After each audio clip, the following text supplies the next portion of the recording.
And you're bored already.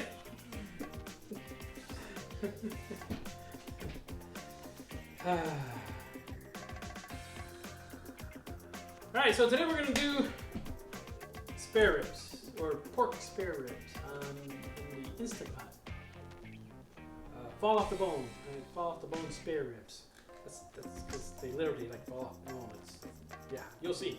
Alright, so what you can use, what I've got here is just a big old slab of pork ribs. If you have any about, depending on the size you have, you can get what you want. I mean, you can get like the big ribs like that. What they call them, regular ribs. Then you got the baby back ribs, which are smaller. So it's, you can do either one. Whichever one will fit into your Instant Pot. Sometimes if you want to, you probably have to like cut it in half and stuff just to get them to fit in there. But so that's what we're gonna do. Quick way of doing it, right? Quick way of doing these things that takes not long at all to cook it in an Instant Pot. I mean, that's what's so good about an Instant Pot is everything takes really quick, not much time to do it. So invest in one if you want to, because it's a really good idea.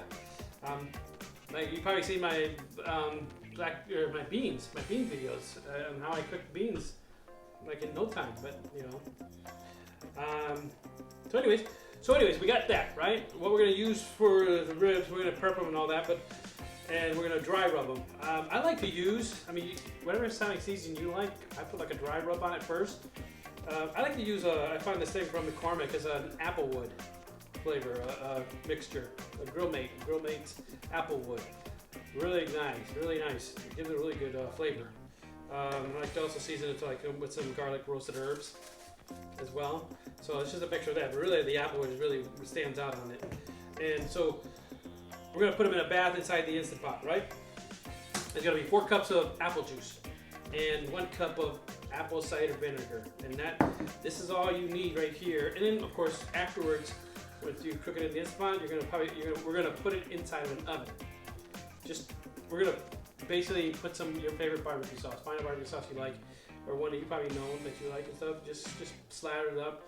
We're gonna stick it in the oven, right? So that's the second part of it. Because all you're gonna do is you're gonna put it in the oven for a short amount of time at 400-degree oven, just to caramelize the sauce on it, and that's it. That's all you're really doing it for. You're not really cooking it or anything like that. All you're doing is you're baking the sauce into the meat afterwards, all right? Build this crust, okay? Now also on the side, what we're gonna do as a side dish, bonus portion of it is we're gonna go ahead and corn. Now I did a corn, like my version of Mexican street corn. So what we're gonna do is kind of like an actual version of Mexican street corn, because there's so many different ways of doing it. But one that you'll find pretty popular in Mexico is basically we're going to go ahead and shuck some corn. Is that how you say it? Shuck some corn. Oh, shuck some corn. No. Anyways, so we're going to shuck some corn. We're going to go ahead and boil the corn until until it's cooked. And then what we're going to do is we're going to lace it with even butter, some mayonnaise, and then some of this. Yeah, the powdered cheese, Mexican powdered cheese. I still can't say that word. I don't know why I cannot say that word. But it's a Mexican powdered cheese. Okay? You can find it at Myers, whatever, Walmart, things like that. You'll find it. Just go find it in the cheese section. You'll find it. The Mexican cheese section, a portion of it, where you can you just look around and ask. I'll probably maybe put a link down in the comments too, about it and where to get it. What you're looking for. All right, and so we'll do that. I'll do that. So we'll put some of that on there, and also Tajin. Tajin. Not sure if I'm saying that right either. The Mexican doesn't know how to speak that good of Spanish. Go figure, Jesse Gonzalez. I don't know. I can't speak much Spanish. All right, losing it. Anyways, not a big deal. So anyways, what it is basically like it's a topping that you put on things.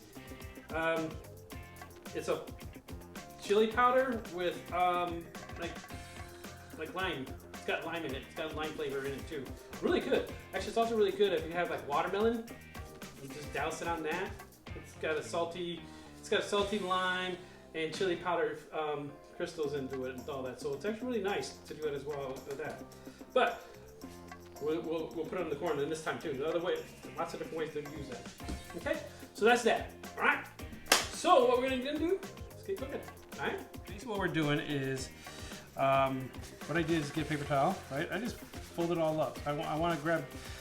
I can't grab this with my hands because it'll be too slippery. To make it easier, what I did is fold a piece of paper towel. Right. Just get a good grip. What you're gonna do is use this to grip it with. And what you're doing is there's a lining on the inside of here, right? This membrane that we're gonna try to get rid of, right? We need to get rid of all this. And so what we need to do is, what's a good way of grabbing it is get a paper towel, fold it all up. And I just got a couple of pieces. I fold it and fold it and fold it and kind of do a little square. And what I'm trying to do is I'm trying to grab it, and all you do is kind of pinch it with like that, and with the towel. And you're gonna rip away at it, right? So that's basically what I'm gonna do. I'm gonna try to get at it. See, it's right there. It's easy to grab it because as you're grabbing it with the towel, it kind of moistens it all up, or not moistens. It takes away the moisture so that you can grab it. See, and that's the part that you're wanting right there. And then just grab it with a paper towel and just pull it all out. Sometimes you're good at it. You do a good job and you just grab it at the top here. And you can pull the whole thing off at once, and sometimes you have to go back at it, like right there. See, I got a piece, and that's what you're looking for. You're trying to grab that piece off, those things off. Okay, so what I ended up doing was, like, also sometimes it's kind of tough. And see how this looks over here, and then how it looks over here. What I ended up doing is getting like a little flay knife, and I went along the bone and just kind of cut it a little bit like that. Just give me a little, something to grab onto. So I kind of cut it right there, so I can then grab the membrane here. And just kind of, that way I can just grab it. And see how that is, basically pull that away. That's all I'm grabbing. See, it's got this little membrane that's on there. That's all I'm grabbing away. See? All little pieces. So that's what I'm basically doing. Sometimes you have to use that like a knife and just cut it down so you can give you a chance to take and grip it.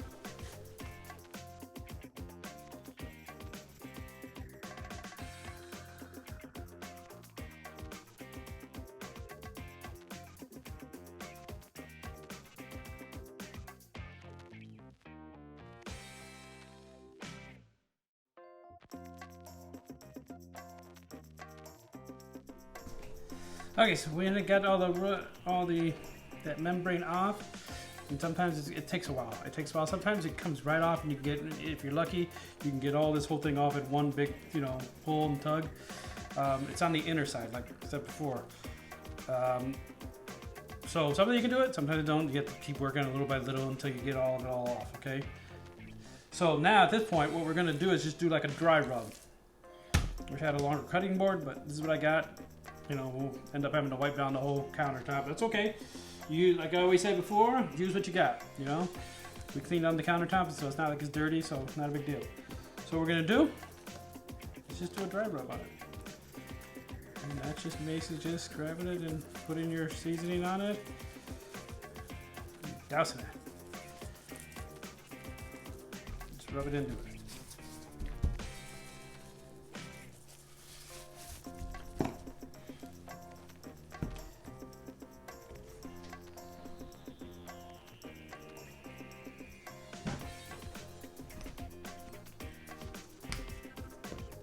Applewood.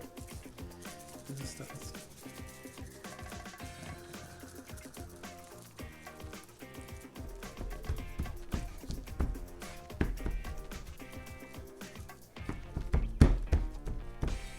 Okay.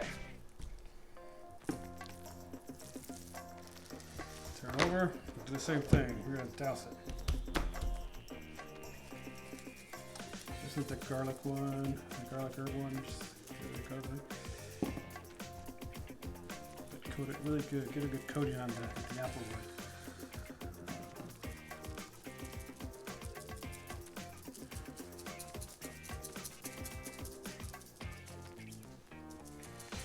I'm just putting my hand to block it, so it just kind of so it doesn't keep falling over. I just space on to it.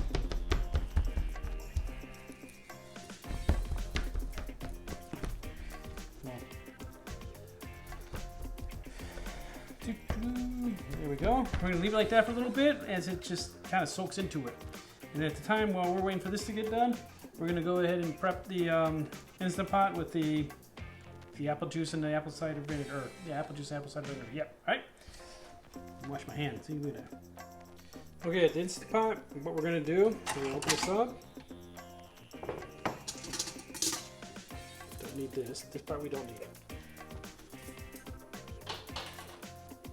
So inside the Instant Pot, what we're gonna end up doing is we're gonna put 4 cups, like I said, 4 cups of apple juice. 4 cups of apple juice. Okay. And then 1 cup of apple cider vinegar. 1 cup of that. And what we're gonna do is we're gonna plug this in to the saute. We just want to bring it up to a boil. That's basically all we're trying to do. So we're just gonna come up to a boil. Once it starts getting to a boil, that's when we'll go ahead and add the ribs. Alright, see, as you can see, we got starting to steam up. That's basically what we're looking for. We're waiting for it, we're wanting it to get a good steam on it and just warm up really good and get the bath going really good. And so now what we're going to end up doing is we're going to go ahead and add the... Okay, so right now we're going to go ahead and see about adding the ribs. Now the way you add them is you've got 2 ways. You've got the long side where the bones are sticking straight out of, and you got the, as they call it, the meaty side. And what I did is I cut it in half, like I was saying before, just so they could fit in there. And what you're going to just do them rounded like that and have the inner part. You'll see, because it kind of folds one way. It wants to fold one way, so you want that side inward. So you just kind of lay them in there. Lay them up.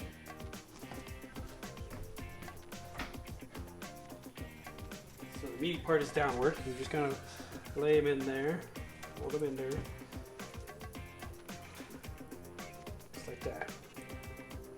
All right, so that's all we're doing, just laying them in there. All right, so basically here, what we're going to do is we're going to turn this off, or cancel, as they say. We're going to put the top on, lock it in place, make sure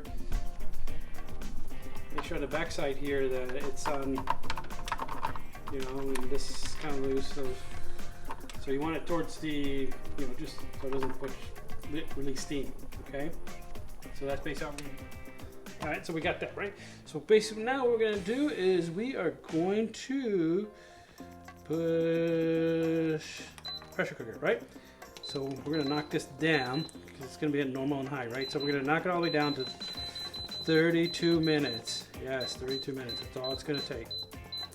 So 32 minutes, all right? So it's gonna come to pressure, then it's gonna start counting under 32 minutes, all right? So that's basically it. So there we go, and then we'll wait till that's done. Okay, it says that. Okay, now it's beeped on, and so now we're just gonna wait for it to come to pressure, and then it'll start counting down for 30 minutes, 32 minutes, and that's it. So we'll let that set, right? So after this is done, then we'll look at it and take it out, and then do the rest of the steps. Okay, so let's get on to doing the corn. Okay, so here we are. Corn chucking time. Corn chucking. All right, so I got basically trash can here. Basically just buy these at the store. Just like that. You just kind of pull away at the top. That's all you're doing. So these little hairs, or what do you call them? You just kind of break the ends off. Just kind of rub it together. Rub it like that to get off the little stringy things off of it. Hairs off of it. So we're just going to go through each one of these, and that's what I mean by shucking corn, which is basically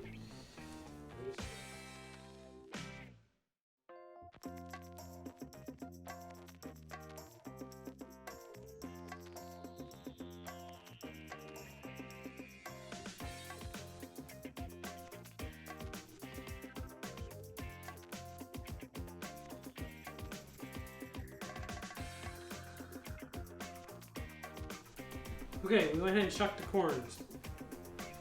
And if you get a farmer's market, you can get these, or if your grocery store has like the whole ears of corn like this, then you can shuck them that way.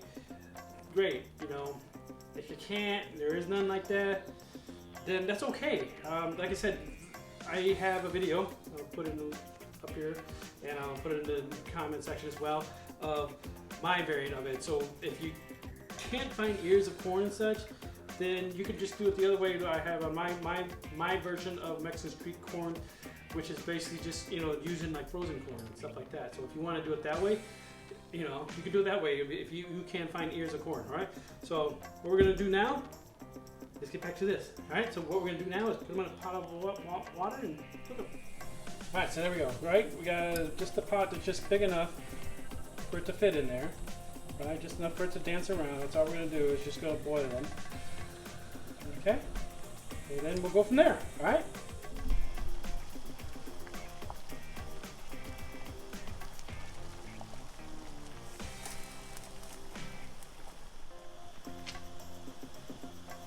Okay, so boiling corn only takes about a good, basically what I did is I put the top on there, I put in enough water in there just to cover it. Like I said, it's dancing around, right? So I put let me turn it off right now.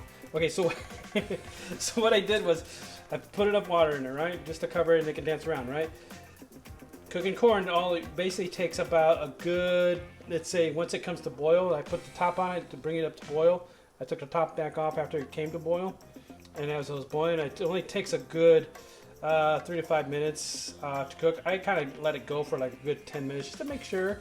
And then, so what I'm doing is right now, just turn off the heat like you saw, and I'm just gonna let it sit there for another 10 minutes, just in the water, hot water and stuff, and just that's it, okay?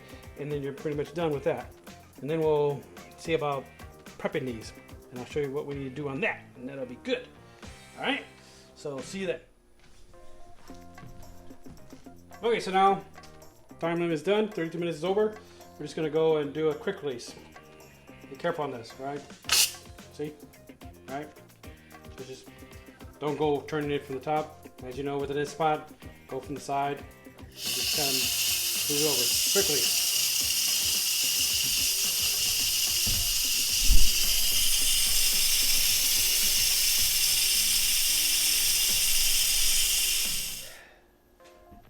All right, let's release.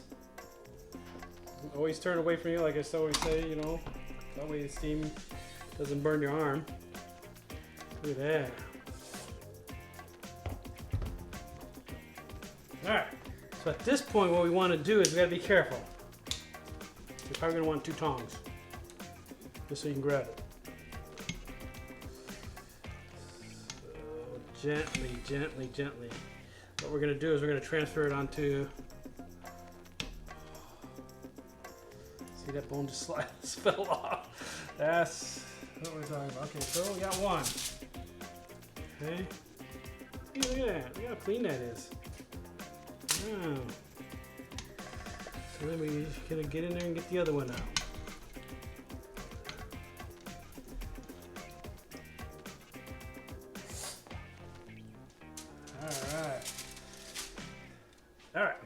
So we got that, right? All right, so what we want, just get your, like I said before, we got a 400-degree oven going right now, coming to temperature. So all we're gonna do now is we're going to just get your favorite barbecue sauce, whatever. If you like spicy, if you don't, whatever, whichever way you like barbecue sauce, just go ahead and get it. You know, just what we're gonna do is we're gonna coat this, and you know, just be generous. Just get a good coat all over it. And then we're going to flip it over and do the other side.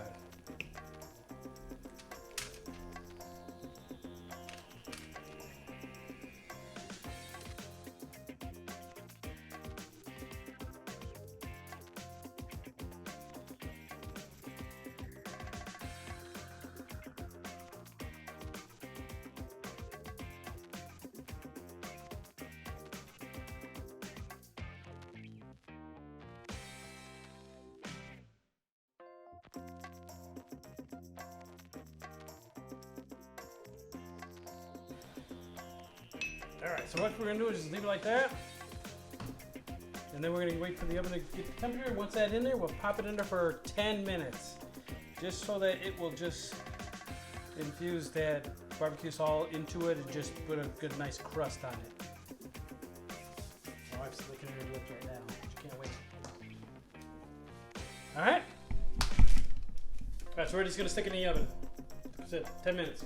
Just all we're doing is enough to build a crust on it.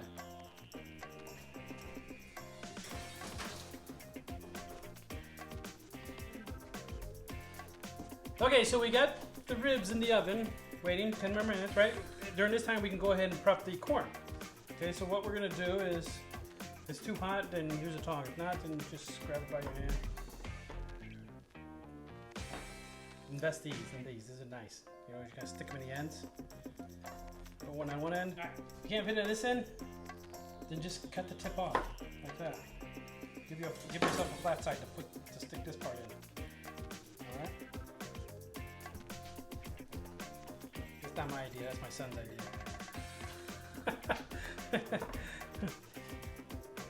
Chip off the old block. He's coming up with ideas. Yay! Okay, so give yourself like a plate. See how it kind of rolls a little bit? That way you get some butter first. And we're just gonna line this up with butter. You know, just kind of go over it real quick.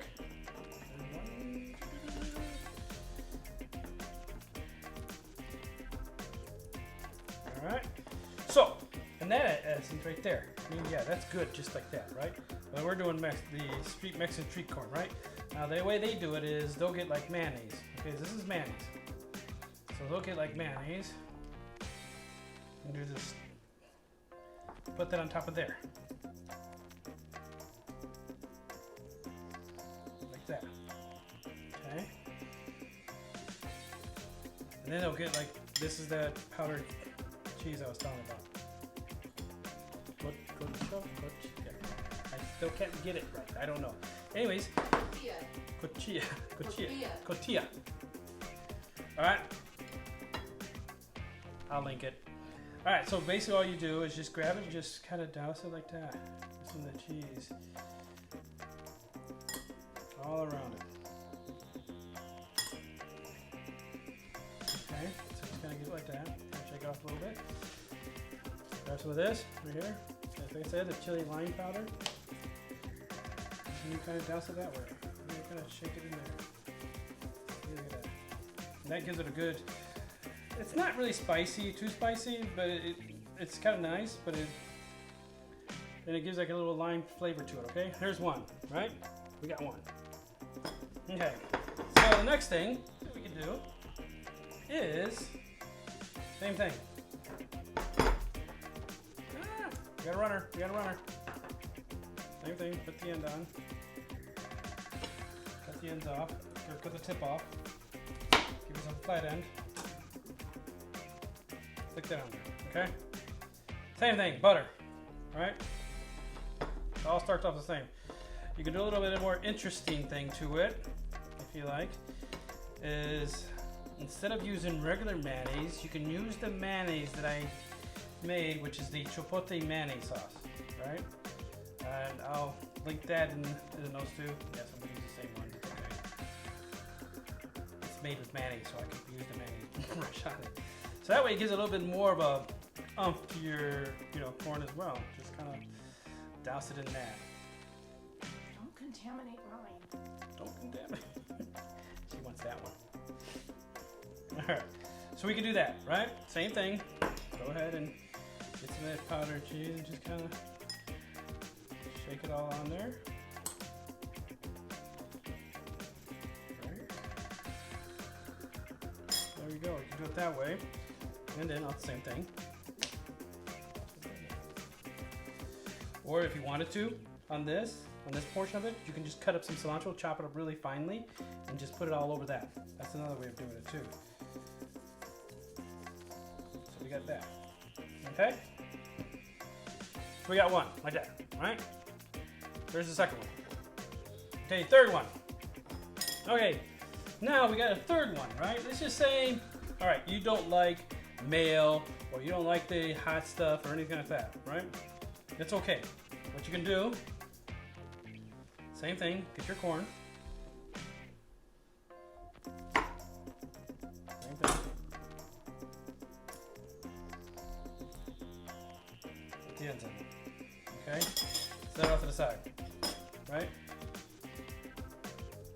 And what we're gonna do, same thing, butter.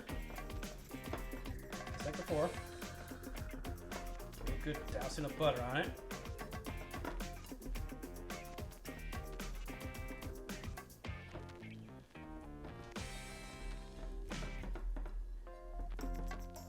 Okay, so we had a good covering of butter, right? Now this time what we're gonna do is we're just gonna go ahead and put cheese on it now.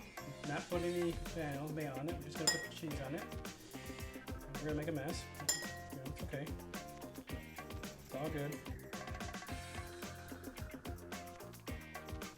Right here, you can just grab it there. That's what it's there for. That way, that's why it's catching on the plate, so you can just reuse it.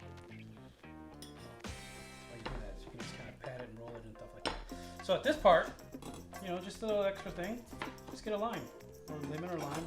Lime is actually better, but you can get lemon. If you don't have limes, you can use lemon as well. And just squeeze it on top of that. Just kind of, as you're turning it, you're just squeezing the lime, just giving it lime flavor all over it. So it gives you that lime flavor of this without the spiciness. Okay, so we can do that. Okay. So we got another one. Yeah, the Chipotle stuff on there. Should have lost it. Alright, so there we go. We got 3 different ones right there, right? Alright, so like I said, in any of those you can experiment. Like I said, Mexican street corn is, you've got so many different flavors you can use with it, you can do different mixtures and such. But that's just the basis of what they do, okay?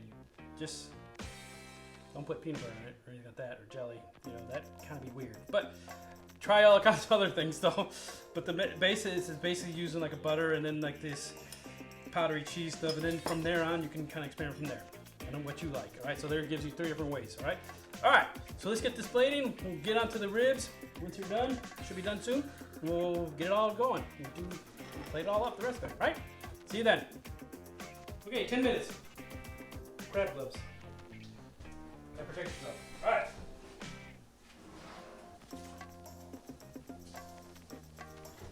Or at least 10 minutes. Uh-oh. I need some of the bases on. Can't just put it on there. There we go. Look at that. That's all we need. Just enough so it'll sit there and just coat that. All right? All right, let's get this plated. We'll go from there. Okay, so there you go. Mexican street corn, or traditional Mexican street corn, or a flavor of traditional Mexican street corn, and ribs. Instant pot, 32 minutes in an instant pot. Overall, pretty much I would say, because you can bake them both at the same time, I'd say overall maybe within an hour you get them all done, because it takes time for the instant pot to come to temperature, and then it counts down to 32 minutes.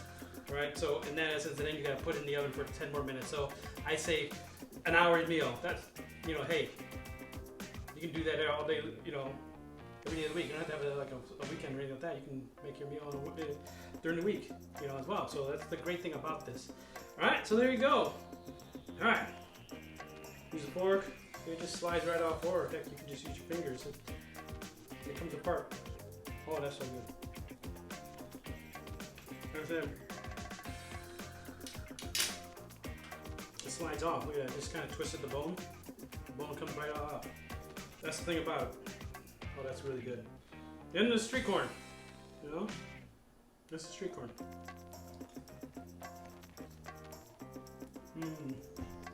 That's good too. It picks up the limey taste off the pepper and stuff, but like I said, if you don't like the mayonnaise and stuff like that, it'll be good. Alright, anyways, enjoy, right?